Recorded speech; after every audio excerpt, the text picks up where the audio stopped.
First thing I'd like to do, just so I can get it on tape, is to get your first and last name. My married name, huh? Yes, please. Mary Koura. And what was your maiden name? Hayano. Now, were you born? Seattle area or Mount Vernon? Born in Conway, which is 5 miles south of Mount Vernon. Oh, okay. I know some of that area up there. Uh-huh. It's a farming area. Yeah. Less now than it used to be. That's right. Again, like everywhere else, it's just... So your dad was a potato farmer? Potato farmer, uh-huh. Oh, okay. And so he was born in Japan? Yes. And he came over here, I think when he was about 19 or 20. And he worked here for a while. And then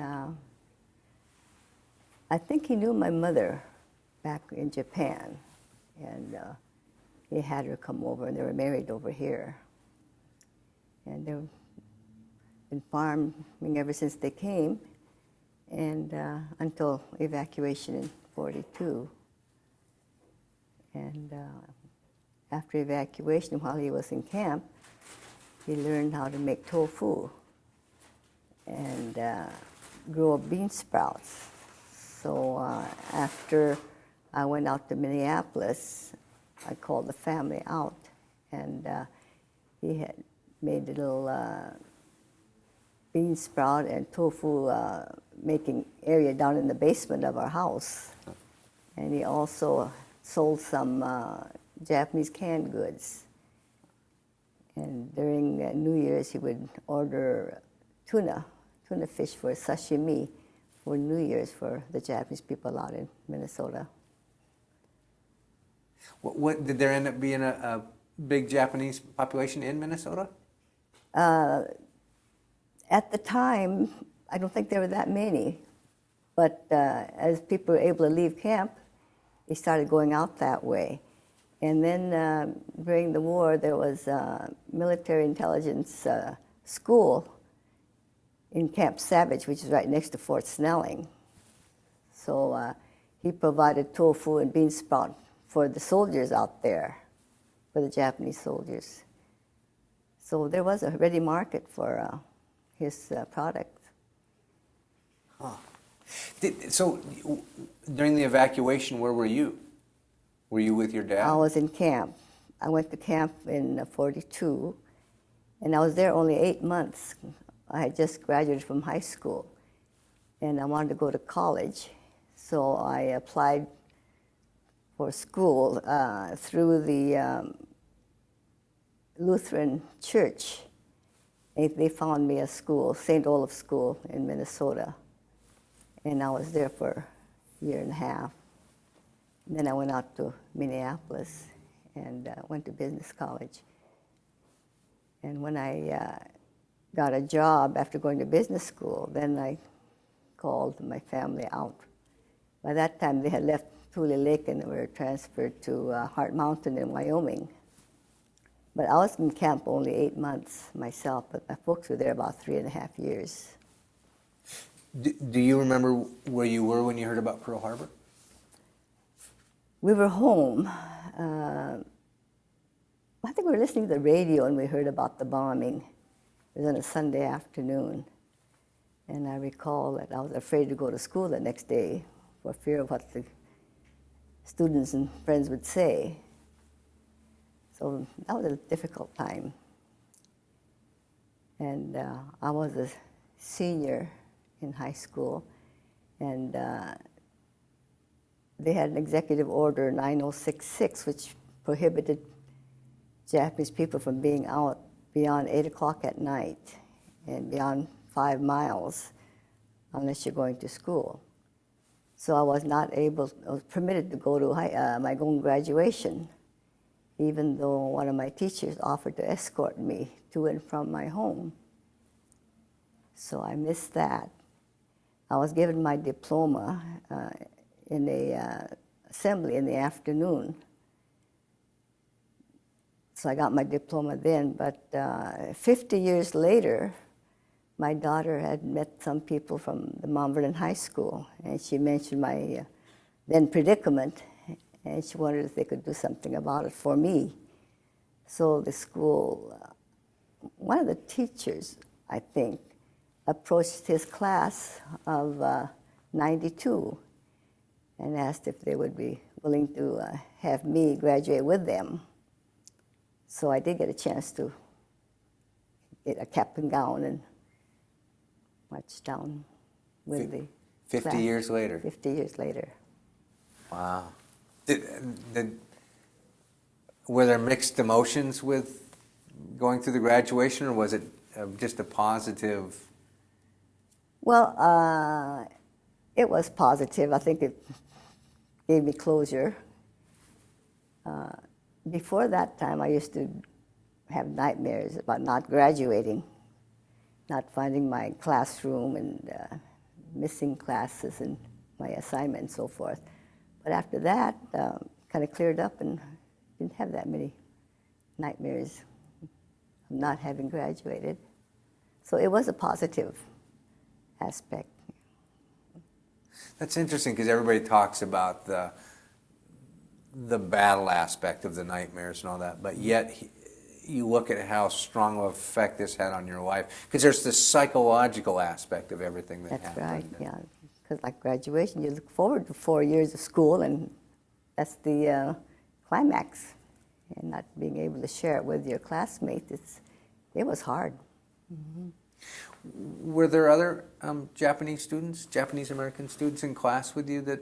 My sisters were there, my middle sister, and another fellow came up from Bainbridge Island, and he was there only half a year, and I didn't know I hadn't met him before he came.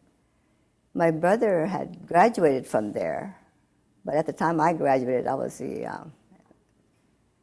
only, well, I wouldn't say, because this fellow came out, so there were two of us who actually finished school there. So you, after Pearl Harbor, you continued going to classes. Yes. What was that like? I mean, it's interesting because here we are in rural Conway, and you would think that there would be this small town community that they would know you individually. Was there a change in demeanor, the way people treated you, or? Well, I don't recall if it changed. As it was, I didn't feel part of the Caucasian people anyway. There was, I don't know, I think it was slight discrimination, but it got no worse. Yeah.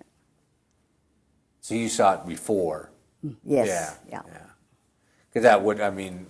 It was different here on Bainbridge Island. There were so many Japanese people on Bainbridge Island that they were just assimilated into the white community. But it was different up there. I think there were only 2 families in Mount Vernon, and then several miles away there were a couple more families. So they were few and far between. So we didn't assimilate with the white community that easily. Huh.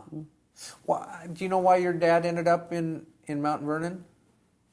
Of all the places to end up is? I don't know. That didn't even occur to me to ask him. I just grew up as a farmer's daughter and never thought to ask. Because a lot of times you see, groups of, a lot of Germans back in Minnesota, and they cluster that's in right. Bainbridge Island, so. So for you, now you went to which camp? Tule Lake. Tule Lake. Now, did you go straight to Tule Lake, or did you go to Puyallup? No, straight to Tule Lake. Straight to Tule Lake. And your whole family? Mm-hmm. Now, do you remember how you got there? Did they bus you or train you? Or? Well, the Army truck picked us up at home and took us to a train station in Burlington. And from there, we're taken to Tule Lake directly. Was that scary? Well, it was because there were soldiers on the train with us. And the strange part was, I recall when we were crossing the Columbia River, the soldiers came along and drew the shades on each window so we weren't able to look out. Now, what the reason was for that, I don't know. Seems odd, doesn't it? When you start studying what happened, it gets more and more bizarre as to why, you know, you weren't supposed to know where the Columbia River was? What? You know? What could we do, huh? Do you remember arriving at Tule Lake and what your thoughts were when you? Well, I remember just rows of cabins and going into one of those, our cabin, which was bare except for a couple of cots.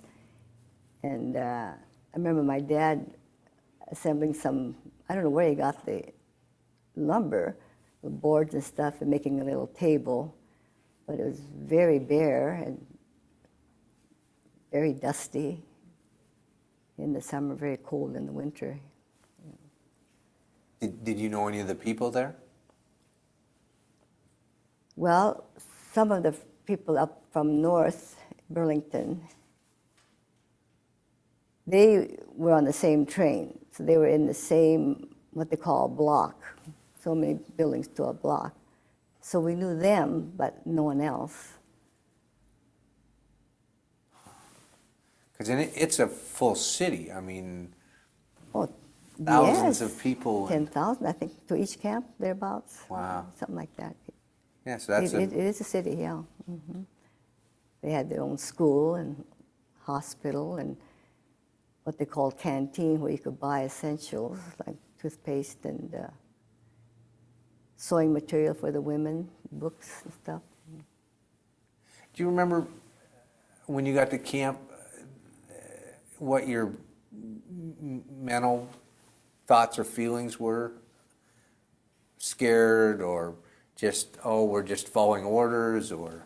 No, all I know is I wanted to get out and go to school, so I kept waiting for some information from the church as to whether I was accepted and where I would be going and so forth. So in the meantime, I was working in the, what they call a mess hall, just like the Army mess hall, and I spent my time working there. So I wouldn't say I was scared, but I was anxious to get out. What about, do you remember how your dad felt about this? I mean, No, I've often wondered. I would think that he was worried about what he would do after he left camp, how he'd provide for the family. But I never did ask him, and they never explained their feelings to us. And I know when I left camp, I was one of the very first ones to leave camp and going somewhere where I didn't know anyone and they didn't even know where it was. How concerned they must have been to let their child leave camp.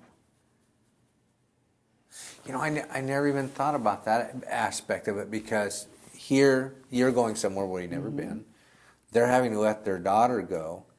And also, I would assume, being in the confines of the camp, you don't know exactly what's happening in the outside That's world. right. So what's going to happen to you on your way to wherever? Is there going to be prejudice, or are people going to look out for you? Or? I know when we left camp by bus, had to catch a train in Reno. And I didn't dare leave the bus station once we got there. Then, I don't know how I got from the bus station to the train station, but I know I didn't dare leave the train station waiting for the train. And I know when I got to St. Olaf, at first I was concerned about how my roommates would accept me. And, well, there were some who did wonder how my roommates could take in a Japanese girl, not knowing anything about Japanese people. But later on, they were very nice, very accepting. In fact, the parents, my roommate was from southern Minnesota and also from Iowa. And their parents invited me to their homes during different vacations, like Easter and Christmas, because I had no place to go. So they were kind enough to invite me and got to be very good friends. Were there other Japanese students, Japanese American students at St. Olaf's? Or were you pretty much... I heard there was one, but I never did meet her. I think she was there just a short while, and then I know the friends that I had, they had never seen a Japanese girl before, or a Japanese period. Did they ask questions then, or is that where it becomes that societal thing of, well, I don't want to ask questions because I don't want to... I don't recall that part, but I do remember the churches asking me to speak to the different Sunday school classes about camp life. So I do recall doing that. As far as them asking me what camp was like and so forth, I don't recall. Maybe I just shut that out of my mind. I just didn't want to think about it. It's interesting, too, because now you've added this geographical distance, because on the coast, everybody was afraid that Japan would attack the coast. But by the time you get to Kansas, I interviewed some people from Kansas, and they said, Pearl Harbor didn't, we knew about it, but it didn't mean much to us. That's right, yeah. We're out in the middle of nowhere. Yeah. So you... did you stay at St. Olaf's the full time, or did you go somewhere else? I went to, was at St. Olaf a year and a half. Then I went to Minneapolis, went to business college there. And after I finished business college is when I asked my parents to come out. They couldn't leave camp unless they had a sponsor, and I would be their sponsor. And they had to have a place to stay. So in the meantime, my sister had come out to go to college, to another college there, and my brother also went to mechanical school. So there were three of us out there. So then the parents, we had an easier time getting them out because there were three older people there now. But yet you had to be their sponsor. You had to be responsible for them. The daughter taking care of the parent, who the U.S. government has... Because they weren't citizens, my parents couldn't become citizens. So then I was responsible. When you moved to Minneapolis, did you face that same thing again of wondering how you would be accepted at the school, or having gone through the first experience, you started to assume, everything will be okay? I think I assumed things would be okay.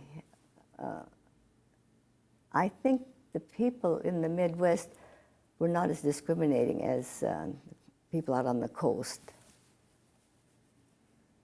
Why that is, I don't know.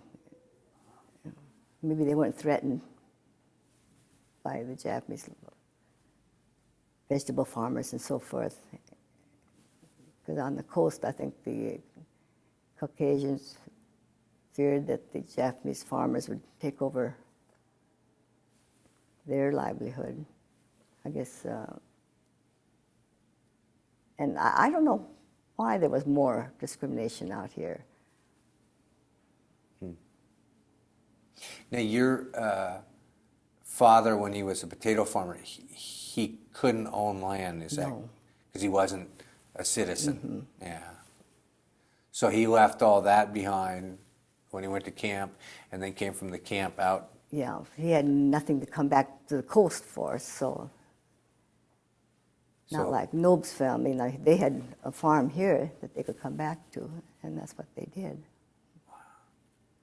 So mom and dad come out, and did you all live together then when they moved out there? Yes. And your dad had to start all over again? Yes. I think that certainly must have been difficult. By then he was in his 50s, so to start over at that age wasn't easy. It's amazing, isn't it? I mean, the perseverance. That's right. Do you know if he had any bitterness towards what happened to him? Or was he one of those people that just took life as it came, and They never talked about it. But they always told us that we were different from the Caucasians. We've got to work harder, do better, get better grades and so forth in order to get ahead. And that was really pounded into us. did your mom and dad, were they both speak both Japanese and English, or? My dad could speak English enough to get along and do business. My mother was very shy about that. So when she went out to Minneapolis, she started working in the laundry, and there were some Japanese people in the laundry with her, and she picked up some English with the white people there. So I remember her telling me that was the best time of her life, because she went out and had lunch with those ladies. She had to work hard making those tofu and bean sprout and all that, but she still said that was the best time for her. Huh. So in your parents' home, was Japanese the language of choice, or oh, okay. So we knew enough Japanese to converse and get our thoughts across. I think on the island they had Japanese school where the kids had to go. So I know when we first got married, Nob used to write letters to my folks in Japanese. And that was a plus for him. So at what point of the process did you meet this young gentleman back here? Our parents were friends. And while we're still back in at Mount Vernon, his folks used to come up our way, up towards Linden and Bellingham, to get strawberry plants. That's where they grew the plants. And they stopped at our place. And that's how I got to know him.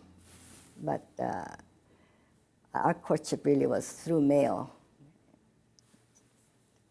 After he was called into service, and we corresponded, and things happened real quick, and that's how we were married. Huh. So you courted while he was in the service then? And so it wasn't that. kind of by via mail. Wow. Huh. And then got married when? In Minneapolis. At what stage of the game? When did you get married? Back in 45. 45. Uh-huh. So Nob was there, and he had a brother in service in Kentucky, I think it was, and he came up to be his attendant. And his sister was out doing housework at that time too, so he had two people, only ones in his family to attend the wedding. Then after we were married, we came into camp, went into Idaho, Minidoka, and visited the folks a few days before Nob had to report to camp in Texas. And from there he went overseas, and I was pregnant by that time, and when we had a baby, he got released a little early. All fathers were released early at that time, because the war was already over then. And then we came back to Bainbridge. Huh. Did you remember saying goodbye to him when he had to go overseas? Yes, I was in Texas, and I saw him to his train, and I remember coming back into our apartment and packing and going back to my folks in Minneapolis alone. That was sad. Boy, now you're a newlywed and future mother, and you traveled by yourself a lot of scary adventures. Do you remember when you heard that VJ Day had happened, Victory over Japan? not with Japan, but we were in Denver when the war was over. And I remember that was a big relief. But I don't remember when PJ Day was.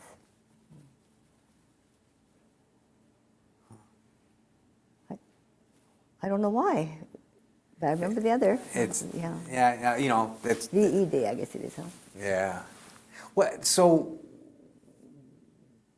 when he came home, so you ended up coming back here after the war? Mm-hmm. And his brother and his parents were already farming, so he just joined them and worked with them and expanded the farm as the years went on. And they had been lucky because Rayber had taken care of the land for him and That's right. was still there. So,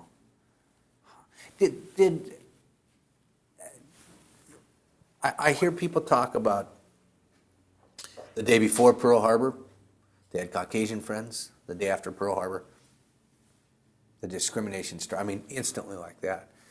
What about the reverse? At the end of the war, did a lot of that disappear, or do you feel that there was still apprehension, looking and saying, "Oh, the Japanese people," or did you not see it here on the island? I don't think we saw that much on the island.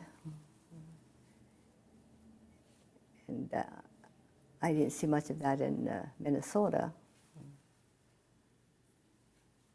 Of course, at 18, 19, 20, things are kind of vague. And I think maybe you don't want to remember a lot of things. We just forget and put in the back of our minds. I think that's exactly right. There is a lot of it that we want to forget. Mm-hmm. You know, not that it didn't happen. Which leads me, I guess, to my next question is do you think what happened with the internment, that could happen again in America, or do you think that the lesson's been learned? I don't know. I think it can happen unless you're careful, diligent.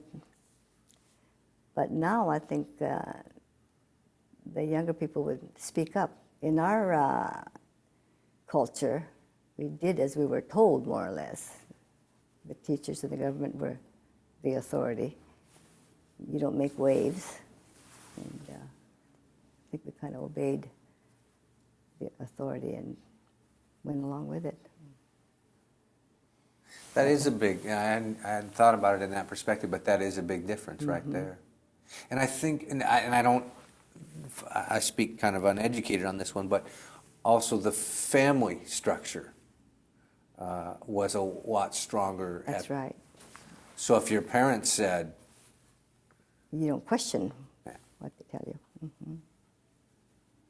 And they didn't want to question the next step, and they're telling you not to. Mm-hmm. So whatever they're saying is right, so do it. You know, it's interesting because you talked about having nightmares of not graduating. Do you remember those starting way back, or was that something that happened later in life? I think later in life. I don't remember all that when I was out in Minnesota. It started more after I came back to Bainbridge. It's interesting because, as I said, we've talked to different veterans and all that, and the ones that something starts it and something ends it. Mm-hmm. And for you to have the closure of finally being able to, march the aisle. That's right.